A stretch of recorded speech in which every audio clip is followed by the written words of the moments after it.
Hello, Shekhar speaking. ഓഫീസിലെ സൈറ്റിൽ ഞാൻ പല പ്രാവശ്യം വിളിച്ചു ശേഖർ. ഇനി ഒഴിഞ്ഞു മാറാൻ ശ്രമിക്കരുത്. ഞാൻ പറയുന്നൊന്ന് കേക്കൂ പ്ലീസ്. ഇനിയും താമസിച്ച ആകെ കുഴപ്പമാകും. അതിനിപ്പോ ഞാൻ എന്ത് ചെയ്യാനാ? നീ പോയി വല്ല ഡോക്ടറെയും കാണ്. നീ എന്നെ ത്രട്ടൻ ചെയ്യാണോ? നോ, മേലിൽ നീ ഇവിടെ വിളിക്കരുത്. കോനെ? ശേഖർ, പ്ലീസ് ശേഖർ. നാട്ടിൽ നിന്ന് കുറെ എണ്ണം ഇറങ്ങിയിട്ടുണ്ട് ശല്യം ചെയ്യാൻ. क्या? बहुत लोग निकले हैं गांव से तकलीफ देने के लिए.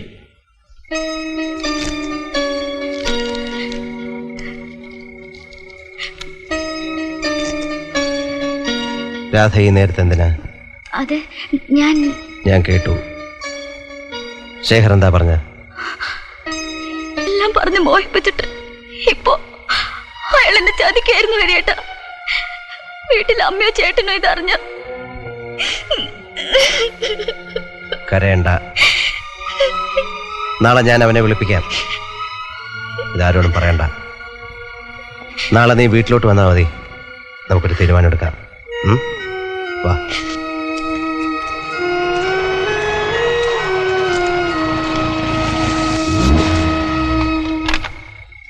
നീ എവിടെ പോയിരുന്നു? ചേട്ടാ, അത് ഞാൻ ജയന്തിയുടെ വീട്ടിലൊരു ടിവിയില് ക്വിസ് പ്രോഗ്രാം കാണാൻ. രാത്രിയിൽ ഇങ്ങനെ ഒറ്റയ്ക്ക് ഇറങ്ങി നടക്കരുതെന്ന് പറയായിരുന്നു.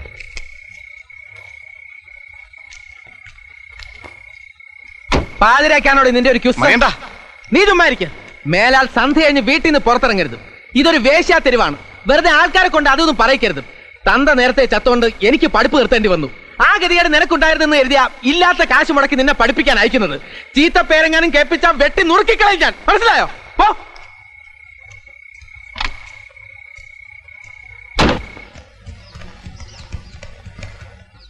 ഹരിയണ്ണ, ശേഖർ വരില്ല.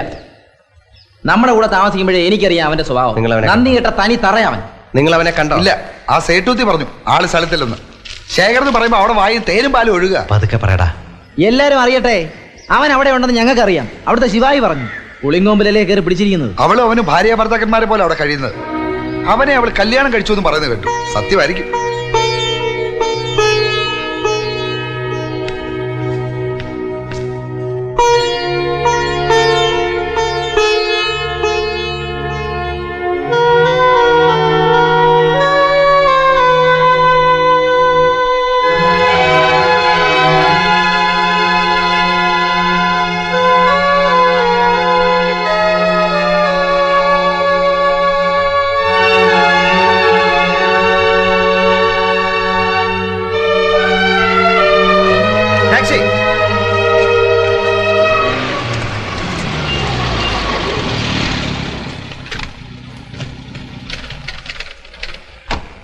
मुझे शेर से मिलना। आप कौन हैं? उनसे कहना हरि आया है। बैठिए.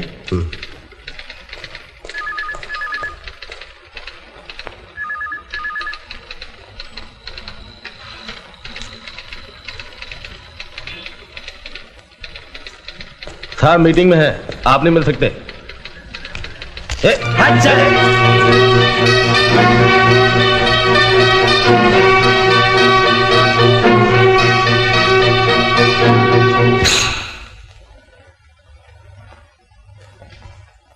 നിന്നെ കാണണമെന്ന് ഞാൻ പറഞ്ഞിരുന്നു. ഞാനല്പം തിരക്കിലാണ്. അറിയാം, നീ വലിയ മുതലാളിയായെന്ന് ഞാൻ അറിഞ്ഞു. ഓഫീസ് പണി കഴിഞ്ഞാലും സേട്ടൂത്തിയുടെ പ്രൈവറ്റ് ജോലികളുണ്ടല്ലോ ധാരാളം. അതുകൊണ്ട് തിരക്ക് കൂടും. ആവശ്യമില്ലാത്ത കാര്യങ്ങൾ സംസാരിക്കണ്ട. നാക്കുകൊണ്ടല്ല നിന്നോട് സംസാരിക്കേണ്ടത്. നീ excuse me, I will handle it. No, he won't be able to handle it as easy as he thinks. AC കാറും വീടും സൂട്ടും കോട്ടും ആ സേട്ടൂത്തിയുടെ മേത്തെ ചൂടൊക്കെ ആയപ്പോ വന്ന വഴിയെക്കുറിച്ച് നിനക്ക് പുച്ഛമാണെന്ന് എനിക്കറിയാം. ഞങ്ങൾക്കാർക്കും നിന്റെ ഒരു പുല്ലും വേണ്ട. പക്ഷെ പാവപ്പെട്ട ഒരു പെണ്ണിനെ ചതിക്കാൻ നോക്കിയാ. നീ എന്നെ അപമാനിക്കരുത്. ഇല്ല, ഇത്രയും ചെയ്യേണ്ടി വന്നത് നീ കാരണം തന്നെയാണ്. ഞാനിപ്പോൾ പോകുന്നു. ഇവിടെ നിന്നാൽ നിന്റെ അന്തസ്സിന് ഇനിയും മുറിവും ചതവും ഒക്കെ പറ്റിയെന്ന് വരും. പക്ഷെ ആ പെണ്ണിൻ്റെ കുടുംബത്തിനും അവരുടേതായ അന്തസ്സും അഭിമാനവും ഉണ്ടെന്ന് നീ ഓർക്കണം. വൈകിട്ട് കാണണം. വീട്ടിൽ വരണ്ട, നരിമാൻ പോയിന്റ് ഞാൻ കാണും. ഇനി എന്നെ ഇവിടെ വരുത്താൻ ഇടയാക്കിയാൽ നിന്റെ ശവം കണ്ടിട്ട് ഞാൻ പോകും. പോളി പുല്ലേ, പോലീസ് എന്നെ ഒന്നും ചെറിയാൻ പോകുന്നില്ല. അറിയാവുന്ന ഭാഷ പറഞ്ഞു കൊടുത്തേക്ക്.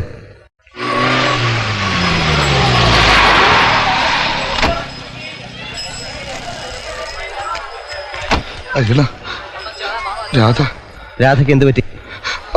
അവള് എന്ത് പറ്റിയെന്ന് പറയടാ. അവൾ ആത്മഹത്യ ചെയ്തു നമ്മുടെ വീട്ടില്.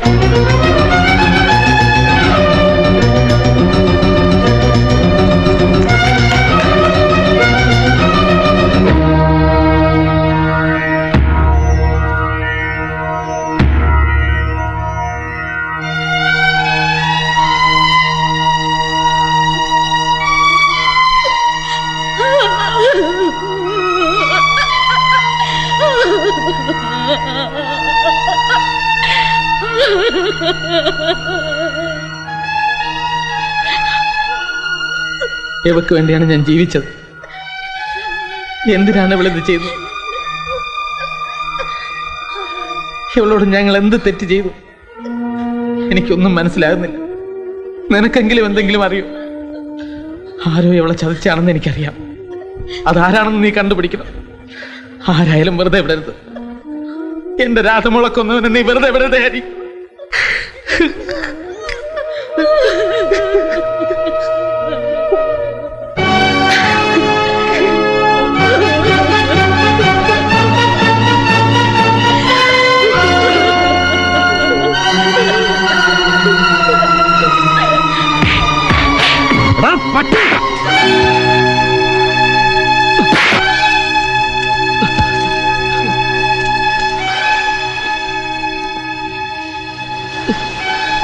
തല്ലണമെങ്കിൽ തല്ലാം, കൊല്ലണമെങ്കിൽ കൊല്ലാം.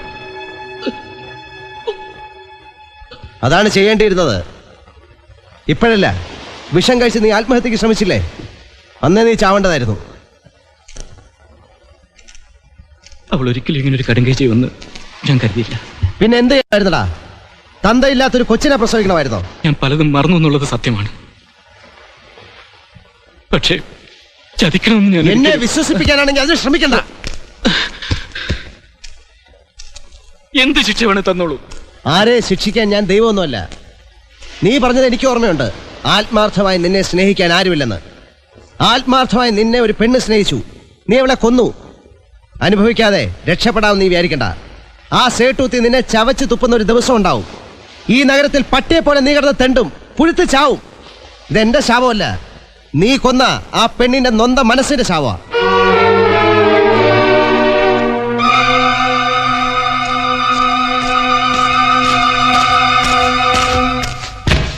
എല്ലാവരും ഇവിടുന്ന് ഇപ്പൊ ഇറങ്ങണം.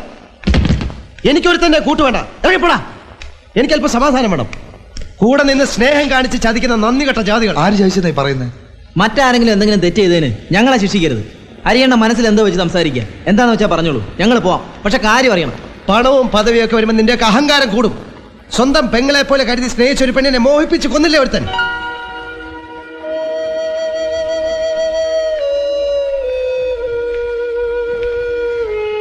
ശേഖരാണോ രാധയുടെ മരണത്തിന് കാരണക്കാരൻ?